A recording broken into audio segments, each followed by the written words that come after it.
Kilmar Abrego Garcia has become a flashpoint in the debate over President Donald Trump's hardline immigration policies. And that's because he was mistakenly deported by the Trump administration earlier this year to a notorious prison in his native El Salvador. And now that Abrego Garcia is back in the United States, he's sharing details and new allegations about what it's like to be in that notorious prison.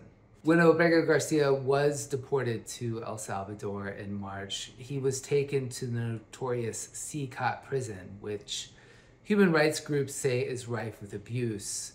Abrego Garcia is now alleging in court documents filed on Wednesday in a Maryland federal court that he was repeatedly beaten in that prison. When he first got off the plane, he was placed on a bus and was beaten if he lifted his head on the bus by guards. He arrived at the prison and the guards told him and other inmates, "Welcome to CCOT. People who enter here never leave." He was beaten again when he was forced to put on prison clothes, was struck with wooden batons as he was forced to walk to his cell. When he was placed in his cell, he and about 20 other inmates were forced to kneel from about 9 p.m. to 6 a.m. and were struck by guards if they fell over from exhaustion.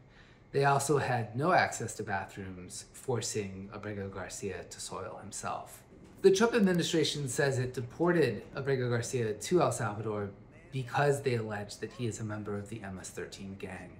Abrego Garcia was never charged with being an MS-13, and he has denied being in that gang.